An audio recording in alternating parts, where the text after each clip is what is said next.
Good morning welcome back to my channel. आशा करी आपनारा सबाई खूब भालो आछेन, आमराओ खूब भालो आछि। आज आबार सकाल बेला चललाम टेस्टे। टेस्ट करते करते तो आमार अवस्था खराब करे दिच्छे। आजके हलो दुटो ब्लाड रिपोर्ट, यूरिन टेस्ट, संगे स्कैन हबे, सिटी स्कैन।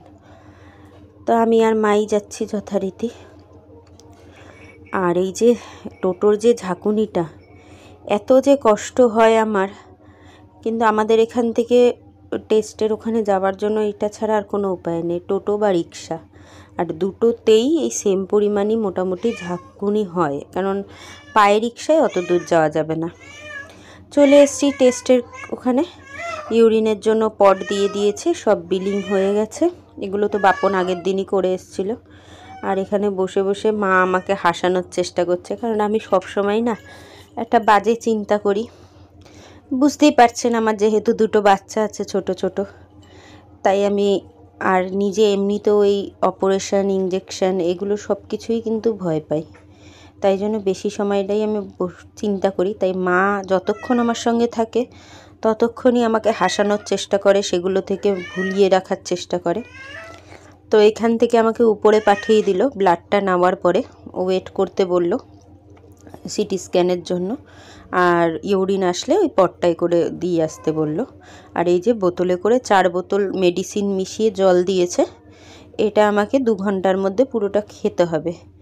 আর 2টো বোতল পর্যন্ত আমার ইউরিনের আসলে পরে ইউরিনটা আমি পাস করতে পারবো। আর 2টো বোতল খেয়ে আমাকে ইউরিনটা চেপে রাখতে হবে, না হলে কিন্তু আমার ওই সিটি স্ক্যানটা হবে না ভালো করে। এই যে আমার হাতে 2টো আর মার কাছে 3টে বোতল। তো যাই হোক, আমি এখন এটাই আস্তে আস্তে করে খাচ্ছি। তো এখান থেকে মাকে দিয়ে গেল কফি আর বিস্কুট, মা কফি আর বিস্কুট খাচ্ছে। আমি তো খেতে পারবো না, কারণ আমার এমটি স্টমাকেই হবে সিটি স্ক্যানটা। আর কাল রাত্রি 10:30টার সময় আমাকে খেয়ে নিতে বলেছিল, তারপরে আর কিছু খেতে না বলেছিল। তো আমি 10:30টার মধ্যে কালকে খেয়েছিলাম। আর এখন এই যে 11টা বাজে, 11টার সময় আমার সিটি স্ক্যানের টাইম, আর জলটাও আমার খাওয়া হয়ে গেছে। তো ইউরিনের আমার এখন প্রেশারটাও এসছে, তাই জন্য আমি এখন নিচে নামবো, নিচে টেস্টটা হবে, তো টেস্টে যাব। আর আজকের টেস্টটায় যে আমার কি পরিমাণ কষ্ট হয়েছে তা আমি আপনাদের বলে বোঝাতে পারবো না। এমনভাবে ওরা ইঞ্জেকশনটা দিয়েছিল ওই চ্যানেলের মাধ্যমে, যেটার ওষুধটা আমার সারা শরীরে একটা জ্বালা পোড়া, অস্থির, মাথা ঘোরানো এইসব হচ্ছিল। তো যাই হোক, এখন এই যে লিফটটা আসলো, লিফটটায় উঠলাম। এবারে একতলা মানে গ্রাউন্ড ফ্লোরে যাব, গিয়ে আমি টেস্টটা করব। তো আমি টেস্ট করে তারপরে বাড়ি আসার সময় মা বলল একটু পরোটা খেয়ে তারপরে বাড়িতে চ। আর আমার না খেতেই ভয় লাগছে। তো মা বলল কোনো ব্যাপার না, আমি আছি তো, চ। আমি তো অসুবিধা হলে তো একা নেই তুই, কারণ আমি খেলেই আমার পেটে ব্যথা হয়, তাই আমি কিছু খেতে পারছি না। মানে খিদা কিন্তু আমার পেটে প্রচুর, কিন্তু আমি খেতে সাহস পাচ্ছি না। এখানটা আমি 100 গ্রাম মতো পরোটা নিয়েছি, আর আমার এই পরোটাটা খেতে ইচ্ছাও করছিল। মাকে একবার বলেছিলাম, মা আমি অপারেশন হয়ে আসলে পরে সুস্থ হলে আমাকে এই পরোটাটা নিয়ে খাইও। আপনারা তো অনেকেই যারা আমার ভিডিও দেখেন তারা জানেন আমি কোথাও যাওয়ার আগে এই দোকান থেকেই পরোটা খাই, কারণ আমার খুব ভালো লাগে এখানকার পরোটা খেতে। তাই মা আজকে আমাকে এখান থেকে পরোটাটা খাওয়াচ্ছিল, কিন্তু আমার সেটাও খেতে ভয় লাগছিল। যদি আবার রাস্তার মধ্যেই পেটে ব্যথা ওঠে, কি করবে মা আমাকে নিয়ে? মার শরীরও তো ভালো না, আপনারা জানেনই, তাই খুব টেনশানেই থাকি। আর এই যে দুপুরবেলা খেলাম, এসে তো ঘুমিয়েছিলাম অনেকক্ষণ। দুপুরের খাবারটা খেয়েছি বিকালবেলা, বাটা একটুখানি চচ্চড়ি, ওই সব রকম সবজি বড়ি দিয়ে, আর এখানে মাছের ঝোল করেছিল, এটা দিয়ে ভাত খেলাম দুপুরের খাবারটা সন্ধ্যাবেলা খেয়ে তারপরে একটুখানি রেস্ট নেব, নিয়ে তারপরে যাব আমার বাড়িতে। কারণ আজকে আমার মায়ের ভালো মামাবাড়ি মা আর আমার দিদার কাজ, সেখানেই যাব, বাৎসরিক কাজ। তো যেহেতু আমার শরীরটাও খারাপ আর বাড়ির সবার মন মেজাজ খারাপ, তাই কিছু অনুষ্ঠান করেনি। আমাদের এখানে একটা মন্দির আছে, ত্রিপুরা সুন্দরী মন্দির, সেখানটা গিয়ে বাৎসরিক কাজটা করে এসছে আমার ছোটো মামা বড় মামা। আর সন্ধ্যাবেলা বাড়িতে একটু ছোট্ট করে একটা কীর্তন দেবে, আত্মার শান্তির জন্য আমার দিদার। আমি জানি না দিদি করেছে দিদি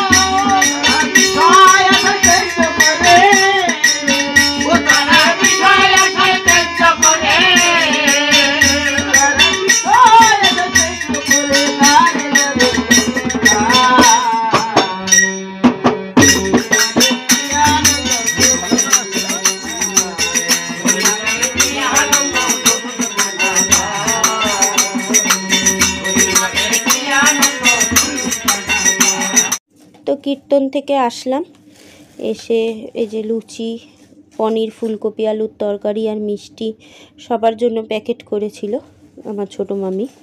তো সেটাই আমাদেরও বাড়ির সবাইকে দিয়েছিল। তো এই যে এখান থেকে আমি এখন নিয়ে বসেছি, বুচান নিয়ে আসলো আমার আর বুচানের জন্য। আর আমার সুগারটা যেহেতু ধরা পড়েছে তাই মিষ্টি আমাকে কেউ খেতে দিচ্ছে না। এই একটা মিষ্টিও নাকি আমাকে হাফ খেতে হবে বুচান বলেছে। আর এই যে লুচি আর এই দিয়ে এখন খাচ্ছি। এখান থেকে আমি 2টো লুচিই খাবো, বেশি আমি খেতে পারবো না, আবার না হলে ব্যথা হবে রাতের বেলা। তা চলুন খেয়ে নিই। তো ওই বাড়ি থেকে অনেকক্ষণ এসছি, প্রায় 1.5 ঘন্টা হয়ে গেছে। তারপরে এখন এই 2টো লুচি খাই। 6টা করে লুচি দিয়েছে, 2টো করে মিষ্টি, ফুলকপি, পনির, আলু দিয়ে তরকারি দিয়েছে, কিন্তু আমি তো খেতেই পারছি না, খেতেই আমার কষ্ট হচ্ছে। তো তাই জন্য অল্প একটুই খাবো, অল্প অল্প করে। ডাক্তার বলেছে খেতে, যদি ব্যথা হয় ব্যথার ওষুধ খেতে, ওষুধপত্র তো কিছু দেয়নি। আর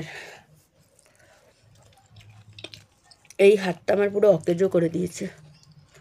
আজকের যে টেস্টটা হয়েছিল এই হাতটায় চ্যানেল করে তারপরে করেছিল, মানে ইঞ্জেকশন দিয়ে তারপরে স্ক্যানটা করতে হয়েছিল।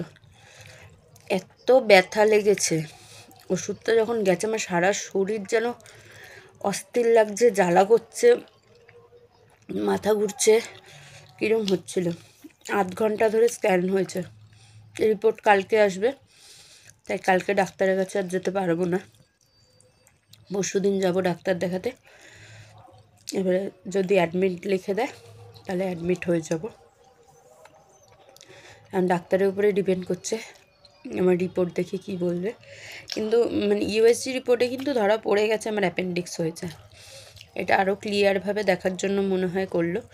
আর যেহেতু আমার মনে হয় মাইক্রো সার্জারি হবে, তাই জন্য মনে হয় স্ক্যানটা করালো, আর 2টো ব্লাড রিপোর্ট করালো, আর হলো ইউরিনটা করালো।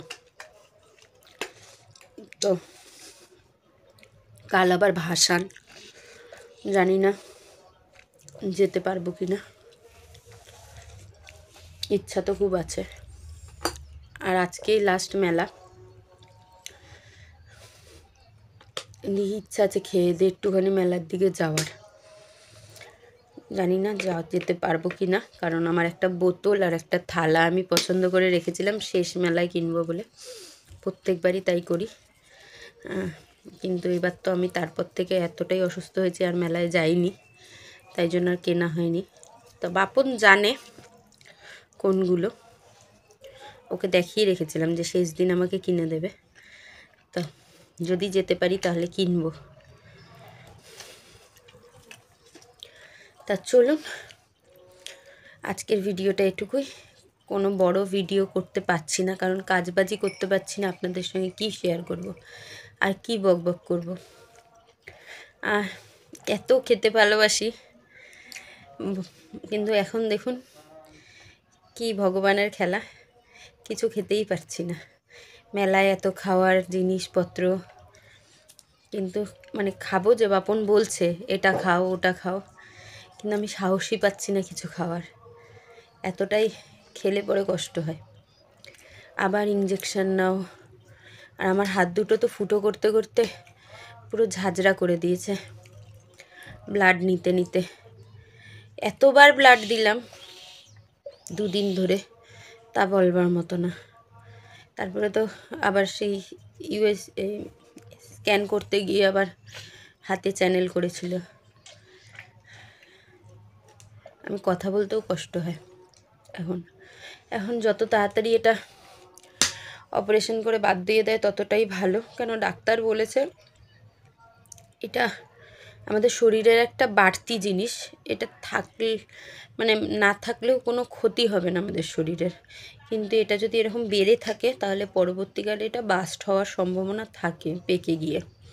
মানে অনেকটা ফোড়া যেরকম হয় আমাদের উপরে সেরকম ওই ভিতরে হয় নাকি ওটা। তো যাই হোক, আমিও তো অত বুঝি না, বাপনকে বলেছি যেটা, বাপন আমাকে বুঝিয়ে এটুকুই বলল। তো আমার শাশুড়িও তাই বলল। আশা করছি ঠিক হয়ে যাব খুব তাড়াতাড়ি। অপারেশনটা হয়ে গেলেই হয়তো এই বেদনাগুলো বন্ধ হয়ে যাবে, তখন হয়তো একটু কয়েকদিন ওই অপারেশন হওয়ার যে কষ্টটা সেটাই থাকবে, ওটা থেকেও তাড়াতাড়ি হয়তো আমি রিকভারি করে নেবো। কারণ আমার ছেলে মেয়ে যখন হয়েছিল, আমার সিজার হয়েছিল, আমি কিন্তু খুব তাড়াতাড়ি রিকভারি করেছিলাম। তো যাই হোক, চলুন ভিডিওটা আর বড় করছি না, দেখা হচ্ছে নতুন ব্লগের সঙ্গে। আশা করছি আমি খুব তাড়াতাড়ি সুস্থ হয়ে আপনাদের সঙ্গে আবার আগের মতো ব্লগ করা শুরু করব। আজ তো মায়ের কাজ ছিল, মা বলতে আমার দিদার, দেখলেনি, আপনাদের সঙ্গে একটুখানি শেয়ার করেছি। ওখানে বসে থাকতেও আমার ভালো লাগছিল না, এক তো শরীরের যন্ত্রণা, তার মধ্যে মা নেই, আমি এটা মেনে নিতে পারি না, কোনো দিনই পারি না।